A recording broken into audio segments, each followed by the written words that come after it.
오늘 아침의 말씀의 제목은 담대한 믿음, 담대한 도전입니다.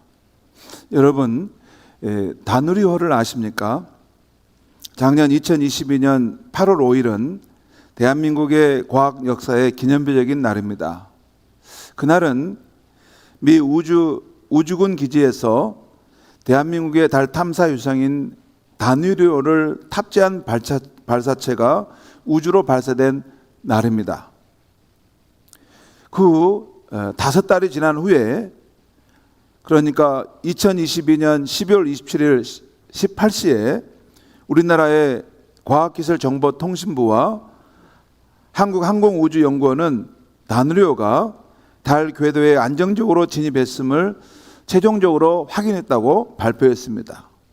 이로써 우리 대한민국도 7번째 달 탐사 국가로 우주 탐사 역사에 첫 발을 내딛게 되었습니다. 앞으로 10년 뒤인 2032년에는 달 착륙선을 우리 발사체로 쏘아 올리려는 계획을 정부가 갖고 있다는 그런 소식을 들었습니다. 제가 이 한국항공우주연구원의 다누리호에 대한 소개를 해둔 그 홈페이지를 쭉 한번 확인하면서 준비한 사진이 있어요. 한번 보겠습니다.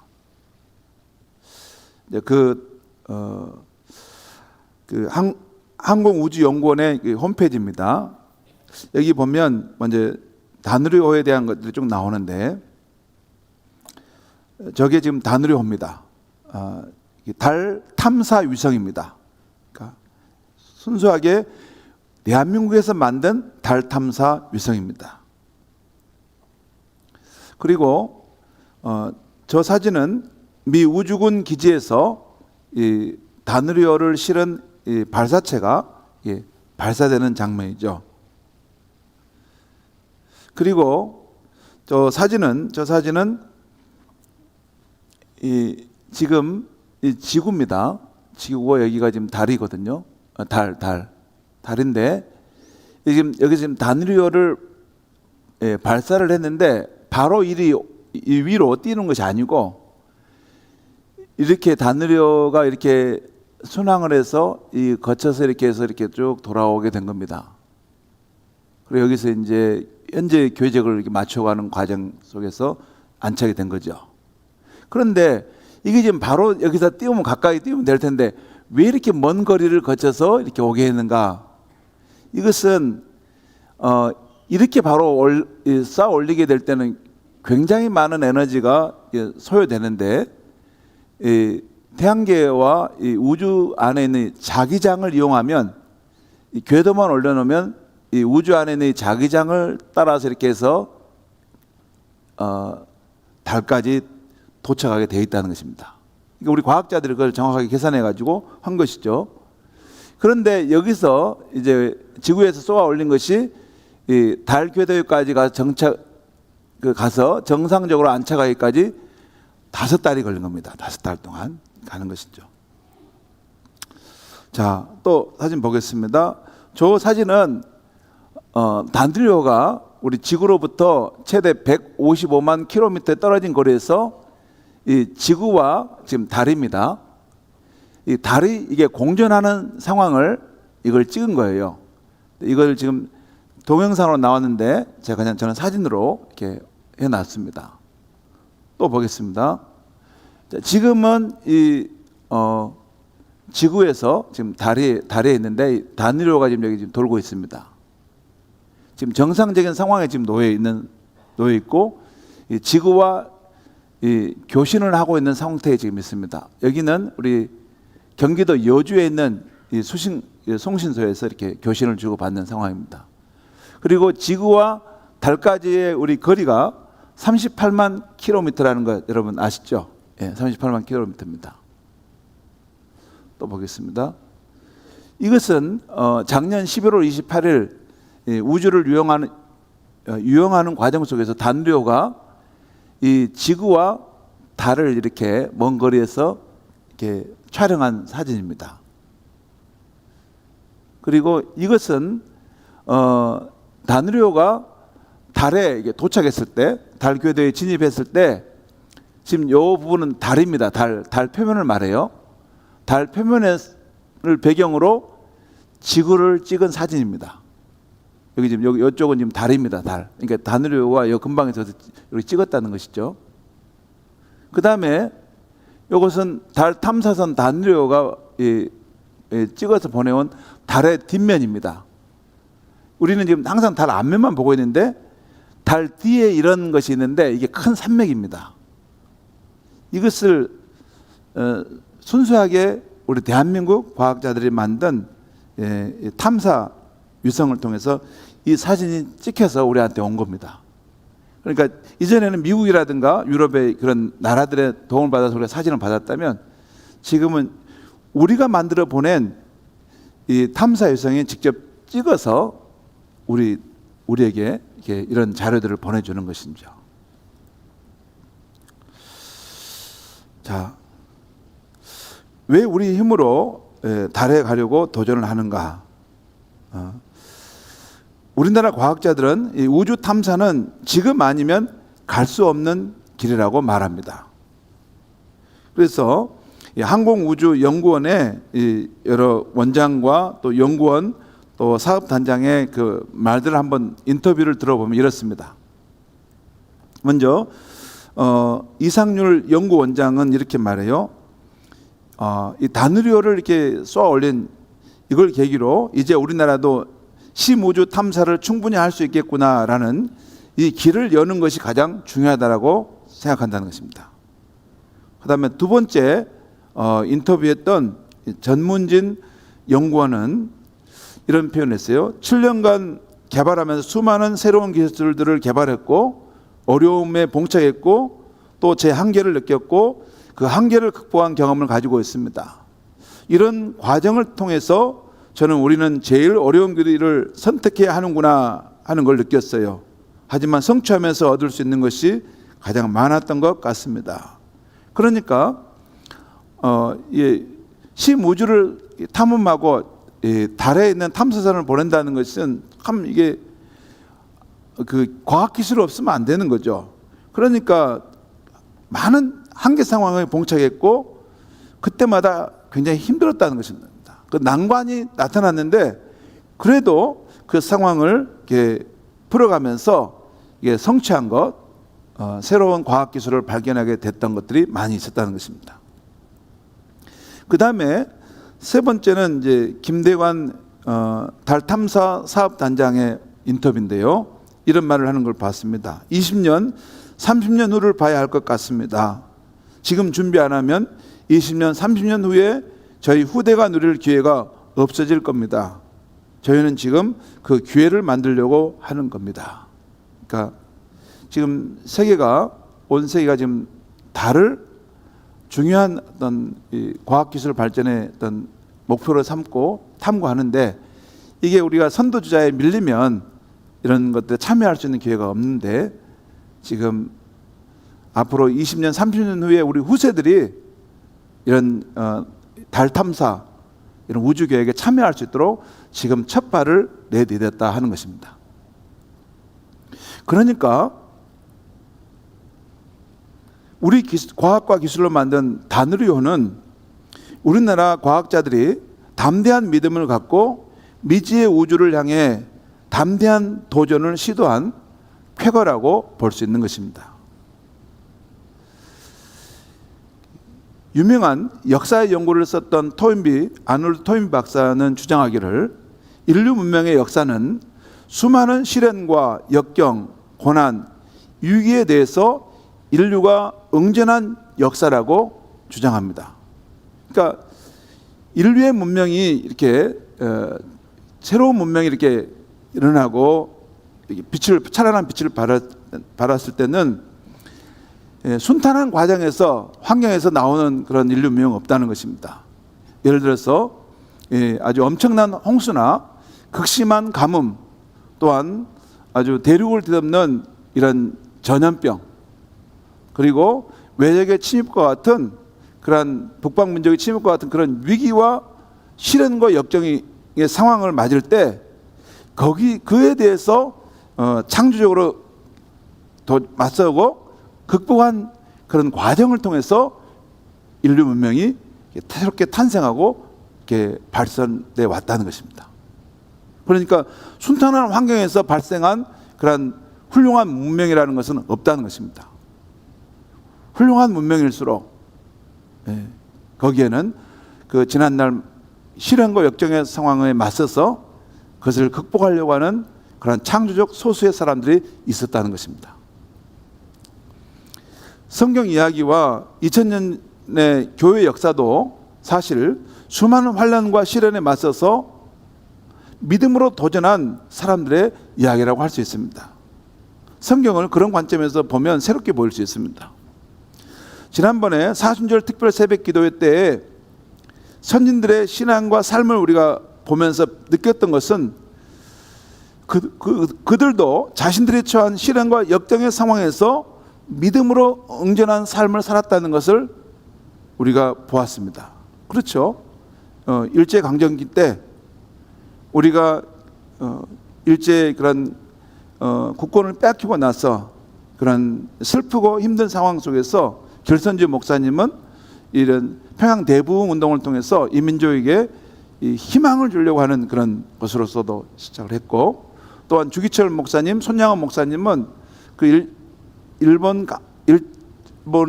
강점기 때 그 신사 참배를 시키려고 했던 것을 이게 믿음의 관점으로 그것을 저항하면서 그 대응했던 그러한 활동이라고 할 수 있겠습니다. 오늘 본문에 우리가 보게 될 이 갈렙과 여호수아의 이야기도 사실 두려운 현실 속에서 믿음과 용기로 그 상황을 담대하게 응전했던 이야기라고 할 수 있습니다. 오늘 우리가 읽은 민수기 13장과 14장에는 모세가 보낸 이스라엘 지파의 12 정탐꾼들이 가나안 땅을 정탐하고 돌아와 보고하는 내용과 그로 인해 백성들이 혼란에 빠지는 장면이 나오고 있습니다. 먼저 10명의 정탐꾼들은 자신들이 탐지한 가나안 땅이 젖과 꿀이 흐르는 좋은 땅이라고 보고합니다. 그러나 그 주민들은 강하고 그 성읍들은 견고하고 심이 크다는 것을 부각시키면서 그 땅은 우리가 차지하기 어렵다, 부정적으로 말합니다. 그러자 백성들의 마음이 술렁거리기 시작합니다. 이 상황을 보다 못한 갈렙이 일어나 외칩니다. 아닙니다. 우리는 지금이라도 올라가서 그 땅을 취합시다. 능히 이길 수 있습니다. 다시 10명의 그 정탐꾼들이 일어나 그 땅에 대해서 악평합니다. 그 땅은 사람들을 삼키는 나쁜 땅입니다. 거기에는 아낙 자손 곧 거인족도 살고 있는데 그들에 비하면 우리는 메뚜기와 같이 초라한 사람들일 뿐입니다. 이렇게 보고하는 거였습니다. 이렇게 엇갈리는 두 보고를 받았을 때 이스라엘 백성들은 갈렙의 말보다는 10명의 말을 더 신임했던 것 같습니다. 그 결과 백성들은 충격을 받고 밤새도록 울면서 모세와 아론을 원망했습니다. 차라리 우리가 애굽 땅에서 죽었거나 광야에서 죽었으면 좋았을 것을 하나님은 왜 우리를 이 가나안 땅까지 인도하여서 저들의 칼날에 죽게 하시는가 불평했습니다. 그러면서 저 모세를 끌어내리고 다른 지도자를 세워서 애굽으로 돌아가자라고 외쳤습니다. 그 위급한 상황에서 믿음의 사람 여호수아와 갈렙 두 사람이 다시 뛰쳐나왔습니다. 여러분, 하나님을 거역하지 마십시오. 그 주민을 두려워하지 마십시오. 하나님이 우리와 함께 하시니 두려울 것이 없습니다. 하나님이 우리를 기뻐하시면 그 땅을 주실 것입니다. 그러나 이스라엘 백성들은 그 말을 듣지 않고 두 사람을 돌로 치려 했습니다. 여기까지가 우리가 읽은 말씀입니다. 그 다음의 내용은 하나님께서 친히 이스라엘 백성 가운데 임하셔서 자신의 입장을 밝히시는 장면이 나옵니다. 성도 여러분, 동일한 장소를 동일한 시간에 정탐하고 돌아와 보고했는데 왜 이렇게 10명의 보고와 두 사람의 보고가 다를 수가 있습니까? 앞선 10명의 보고에는 부정적인 의식, 실패의식, 두려움이 가득 차 있습니다. 그에 반해서 갈렙과 여호수아의 보고에는 담대함과 진취적인 기상과 힘이 있었습니다. 하나님께서는 아브라함 때부터 수백 년 동안 젖과 꿀이 흐르는 이 가나안 땅을 주시겠다고 약속해 주셨습니다. 이제 바로 눈앞에 그 가나안 땅이 펼쳐져 있고 그 땅을 취하기만 하면 이스라엘 땅이 되는데 뭐가 문제입니까? 믿음이 없는 것입니다. 눈앞에 있는 두려운 상황에 맞설 수 있는 담대한 믿음, 스피릿, 정신력이 없는 것입니다. 10명의 정탐꾼과 이스라엘 백성에게는 하나님의 약속이 자신들의 현실이 되는데 꼭 필요한 하나님에 대한 믿음과 그로부터 나오는 용기가 없었던 것입니다. 반면에 갈렙과 여호수아는 하나님의 약속이 현실이 되는데 꼭 필요한 하나님께 대한 믿음과 그로부터 나오는 용기가 있었던 것입니다. 오늘 민수기 14장의 결론을 보면 애국과 광야에서 많은 하나님의 역사를 체험했음에도 하나님 아직도 믿지 못했던 사람들은 한 사람도 하나님의 약속의 땅에 들어가지 못했다고 하는 것이 나와 있습니다. 그러나 두려운 상황에서도 담대하게 하나님을 믿고 따랐던 갈렙과 여호수아는 그 약속의 땅에 들어갔다는 것입니다. 성도 여러분, 오늘 민수기의 이 이야기는 사실 지금까지의 인류 역사 속에서나 우리가 살고 있는 이 세상에서 언제나 일어날 수 있는 일인 것입니다. 곧 인간은 극복하기 어려운 환경을 만나면 10명의 정탐꾼처럼 부정적인 소문을 퍼뜨리는 사람도 있고 또 이스라엘 백성처럼 남을 원망하고 불평하는 사람도 있습니다. 그러나 갈렙과 여호수아처럼 두려운 환경에서도 담대한 믿음을 갖고 긍정적으로 도전해가는 사람도 있다는 것입니다. 그리고 오늘 민수기에 나오는 이 가나안 땅을 얻는 축복은 여러 가지 의미로 생각해 볼 수 있습니다. 개인적으로 생각해 보면 어떤 사업을 경영하여 성공하는 것으로 생각할 수 있습니다. 또 한 도시가 사업을 시작해서 잘 성취하려는 것으로도 볼 수 있습니다. 우리 순천시가 국제정원 박람회를 성공적으로 개최하려고 하는 이런 것도 해당됩니다. 그리고 우리 민족으로 생각한다면 남북의 평화통일과 이 땅의 자유와 번영의 민주국가를 세우는 것으로도 생각할 수 있습니다. 또 영적으로는 우리 영혼이 구원받고 하나님 나라에 들어가는 의미로도 생각할 수 있습니다.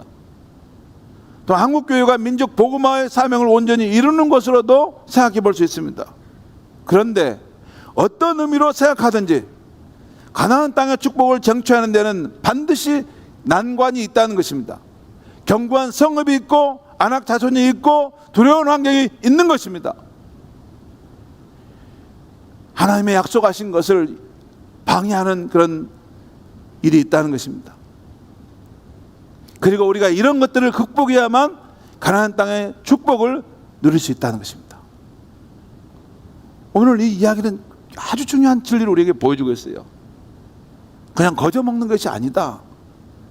담대한 믿음을 가지고 눈앞의 현실의 장벽을 두려워하지 않고 돌파해 가는 사람이 그 땅을 하나님 주시는 그 약속을 땅을 취할 수 있는 것이다 라는 것을 말씀하고 있는 것입니다. 성도 여러분, 오늘 하나님의 택함 받은 우리도 살다 보면 높은 현실의 장벽 앞에 설 때가 있습니다. 그럴 때 어떻게 대처해야 합니까? 오늘 갈렙과 여호수아처럼 가나안 땅의 축복을 쟁취하기 위해서 어떻게 해야 합니까? 세 가지를 말씀해 드립니다. 하나는 하나님의 약속을 향한 담대한 믿음을 가지라는 것입니다. 두 번째는 두려운 현실이라도 쉽게 중단하지 말라는 것입니다. 세 번째는 늘 기도에 힘써서 큰 권능을 얻으라는 것입니다. 중요한 세 가지 원리입니다. 여러분, 하나님이 우리에게 주시는 약속의 말씀, 그 축복의 것들은 그냥 막 우연히 어떻게 흘러가지고 오는 게 아닙니다. 저 믿음의 원리를 따라서 담대한 믿음을 가지고 담대한 도전을 할 때 우리의 삶에 불안과 두려운 것들을 극복하고 하나님의 축복을 삶을 우리가 누릴 수 있는 것입니다. 첫 번째는 두려운 현실에서도 하나님의 약속을 향한 담대한 믿음을 가지라는 것입니다. 오늘 갈렙과 여호수아도 동일한 곳을 정탐했습니다. 그들도 그 견고한 성읍, 강한 주민들을 보고 왔습니다. 그러니까 두려운 마음도 들었을 것입니다. 그러나 그들은 두려운 현실과 자신의 연약함만을 보지 않았습니다. 그것만 보고 거기에 매몰되지 않았습니다. 거기에다가 천지의 주인이신 하나님이 함께해 주시겠다는 약속, 그 땅을 주시겠다는 하나님의 약속을 담대하게 믿었던 것입니다. 눈앞에 두려운 현실 속에서도 약속하신 하나님을 전적으로 의지하는 갈렙의 믿음이 저는 담대한 믿음이라고 생각됩니다. 여러분, 갈렙과 여호수아 앞에 펼쳐진 그 상황, 그 주민이 강하고 그 성읍이 견고하고 초롱성 같다는 것, 그 모든 삶의 환경이 이게 두려운 환경이었다는 거예요. 단 하나 확실한 것이 있었는데 보이지 않는 하나님의 약속입니다. 보이지 않는 하나님이 함께 하시고 그 땅을 내게 주시겠다는 그 약속입니다. 아무것도 없는, 보이지 않는데 그 약속 하나를 붙들고 거기에 생명을 걸었던 것입니다. 그래서 담대한 믿음인 것입니다. 두려운 것은 두려운 것입니다. 하지만 그럼에도 불구하고 하나님의 약속을 담대하게 믿고 그 땅을 다 헤쳐갔던 것입니다. 고 김대중 대통령께서 이렇게 쓰신 책을 제가 읽어보면서 용기가 무엇인가라고 하는 것을 배운 적이 있는데, 딱 제 마음에 새겨놓은 게 있어요. 용기란 무엇인가? 두려움이 없는 마음이 아니라 두려울지라도 가야 하는 길이라면 나아가는 마음, 그 마음이 용기라고 말하는 것을 보았습니다. 두려울지라도 옳은 길이라면, 가야 할 길이라면 그것을 이기고 가는 것, 그게 용기라는 것입니다. 지난주에 한 장로님으로부터 들은 인상 깊은 이야기입니다. 그분이 지난날 여수 금오도라는 섬에서 농업에 근무하셨답니다. 그런데 그 섬에 우왕리 교회가 있는데 그 교회 장로님이 한 분 결핵으로 많이 아프셨답니다. 한 분은 몸 상태가 너무 안 좋아 급히 서둘러 여수 병원으로 나가야 할 만큼 위급한 상황이었습니다. 그때 그 농협에 빠른 배가 있어서 그때는 집사님이셨어요. 우리 집사님이신 그분이 그 장로님을 배에 태우고 갔답니다. 그런데 가는 중에 도저히 여수에 있는 병원까지 못 가겠기에 그 장로님이 다시 집으로 배를 돌려달라고 했답니다. 그리고 돌아가는 중에 그 배에서 그 장로님이 임종을 맞이하신 거예요. 그런데 특이한 것은 그 장로님이 숨을 거두려고 할 때 두 손을 들고서 아버지 저 이제 갑니다 하고, 그리고 숨을 거뒀다는 거예요. 아버지 저 이제 갑니다 그렇게 외치고 숨을 거두셨다는 거예요. 그때 우리 저한테 말씀해 주신 장로님이 그 모습을 보면서 저런 믿음도 있구나 하는 것을 발견했다는 거예요. 성도 여러분, 그 장로님이 그렇게 임종을 맞이했다는 말을 들을 때 저에게 두 가지 생각이 났습니다. 하나는 그 장로님이 평소에 늘 하나님을 아버지로 의식하고 믿는 삶을 살았다는 것이에요. 그런 믿음의 신앙을 갖고 있었다는 거예요. 두 번째는 죽음이 엄습해오는 그 두려운 순간에 자신의 하나님을 담대히 믿는 믿음이 있었다는 거예요. 죽음이 엄습해오는 그 순간이잖아요. 이제 이 땅의 삶이 마치 막 죽음이 나를 이렇게 엄몰하는 상황 속에서 사람은 이게 정말 자기가 제일 중요한 것을 찾잖아요. 근데 아버지 나 이제 갑니다 하고 이렇게 외치고 갔다는 것은 자신의 하나님을 담대하게 믿고 붙들었다는 그 말씀 아닙니까? 성도 여러분, 우리도 살다 보면 두려운 현실을 만납니다. 요즘에 성도들을 신방하는데 성도들이 살아가는 현실이 두려운 현실이 많다는 것을 느꼈습니다. 새로운 사업을 시작하려 하는데 잘 될 수 있을까? 앞으로 수술을 받아야 되는데 잘 받을 수 있을까? 내 자녀가 자신의 약점을 극복하고 하나님께 영광을 돌리는 삶을 살 수 있을까? 나의 노후의 삶은 주님 안에서 평안할 수 있을까? 여러분, 우리가 노년의 삶도 어찌 될지 모르잖아요. 치매를 걸려서 아주 정말 고통 가운데 삶을 마감할 수 있을 텐데, 이런 모든 상황에 대해서 주 안에서 나는 평안할 수 있을까? 여러분 어떻습니까? 내 인생에 그런 두려운 현실이 펼쳐질 때 어떤 입장을 취하시겠습니까? 두려운 현실 안에만 압도되겠습니까? 남을 원망하게 되겠습니까? 아니면 나의 힘이 되시는 여호와 하나님을 담대히 믿는 믿음으로 나아가시겠습니까? 우리를 고아처럼 버려주지 않고 세상 끝날까지 함께 하겠다고 약속하신 예수 그리스도, 그분의 성령을 담대히 믿음으로 나아가시겠습니까? 성도 여러분, 하나님의 택함 받은 자녀들인 우리들은 어떠한 상황에서도 삼위 하나님의 보호와 인도와 축복의 약속이 함께 한다는 것을 담대히 믿고 살아야 할 줄 믿습니다. 아무리 두려운 현실 앞에 놓이더라도 삼위 하나님을 담대히 믿는 신앙으로 살아가는 것이 진정한 신앙인 것입니다. 두 번째 담대한 신앙을 가지려면 두려운 현실이라도 쉽게 중단하지 말라는 것입니다. 오늘 본문을 보면 이스라엘 백성들은 10명의 정탐꾼의 그 보고를 듣고 두려움에 휩싸입니다. 그리고 가는 길을 중단하고 애굽으로 돌아가자고 2번이나 말씀하고 있어요. 아니, 아무리 두렵다고 해도 지난날 하나님의 구원의 은혜를 받은 사람들이 어떻게 쉽게 포기하고 중단할 수 있습니까?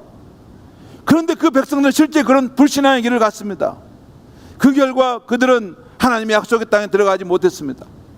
그들은 40년 동안 광야에서 방황하다가 광야에서 죽어가게 되었던 것입니다. 성도 여러분, 우리 중에도 환경이 어려워졌다고 너무나 쉽게 하나님의 인도를 따라 해오던 사역을 중단하신 분은 없습니까?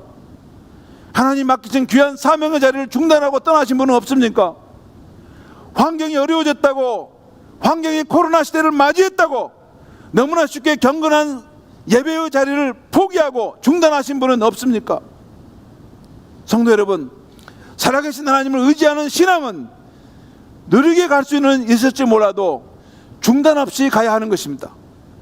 아무리 환경이 어렵더라도 예수를 쫓아가는 삶을 중단하고 옛생활로 돌아갈 수는 없는 것입니다. 하나님은 우리의 인생의 생사복의 주관자이신데 어떻게 하나님과 관계없이 사는 삶이 가능할 수 있다는 말입니까? 그럴 수 없는 것입니다. 그분이 생명을 주셨고 그분이 호흡을 주시기 때문에 살아가는 것인데, 그분과 관계하지 않고 단순간 어떻게 살 수 있습니까? 두려운 현실이라도 쉽게 중단해서는 안 되는 것입니다. 세 번째는 늘 기도에 힘쓰므로 큰 권능을 얻으라는 것입니다. 우리가 살아가는 이 세상은 언제나 잔잔한 바다만은 아닙니다. 때때로 험한 파도가 닥쳐옵니다. 시련, 질병, 실패, 재정적 궁핍, 그래서 불안과 두려움이 있는 세상입니다. 또 이런 세상에 사는 우리의 믿음과 마음도 가만히 있으면 약해질 수밖에 없습니다. 그러므로 우리는 늘 기도에 힘써서 위로부터 부어지는 영적인 힘과 능력을 받아야 하는 것입니다. 사실 이것은 우리 예수님께서 자신을 둘러싼 모든 위협적인 상황을 능히 이기고 승리한 삶의 비결이었습니다. 예수님의 승리는 항상 기도하는 것이었습니다. 복음서를 보면 한밤중에도 새벽에도 하나님 앞에 나아가 기도했습니다. 일상의 생활 속에서도 자주 기도하셨습니다. 찬송가 263장에 보면 이 세상 험하고 나 비록 약해도 늘 기도에 힘쓰면 큰 권능 얻겠네. 성도 여러분, 우리 앞에 펼쳐진 세상이 두려워 보이고 우리가 한없이 약한 존재임을 느껴질 때 우리가 기도하는 것은 하나님의 권능에 접속되어 능력을 받는 자리임을 믿으시기 바랍니다.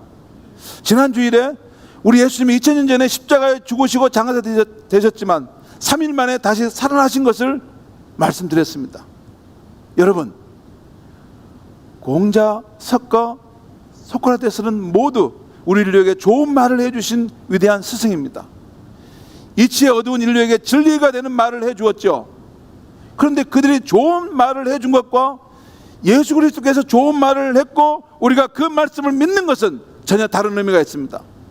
그러니까 공자, 석가, 소크라테스는 좋은 말을 해주었지만 다 죽고 말았습니다. 지금 그분들에게 우리 인류가 얻을 수 있는 것은 그들이 남긴 말뿐입니다. 그들은 다 죽었기 때문에 그것으로 끝난 것입니다. 그분들은 결코 저와 여러분의 기도를 들어줄 수가 없다는 것입니다. 만약 우리 예수님도 죽으신 대로 그대로 끝났다면 다른 유인들과 다를 것이 없습니다. 그러나 우리 주 예수 그리스도는 3일 만에 다시 부활하셨는 것입니다. 부활하셔서 그때나 지금이나 영원토록 살아 계시는 것, 그것이 우리 기독교입니다. 예수 그리스도는 살아 계세요. 부활하셨는데 어디 또 죽으셨다 그런 거 아니에요. 살아 계세요. 부활하신 이후 전혀 새로운 몸으로 부활하셔서 그때나 지금이나 영원토록 살아 계시고, 우리가 그를 믿고 살아갈 때 우리도 그의 부활의 몸을 입게 될 줄 믿습니다.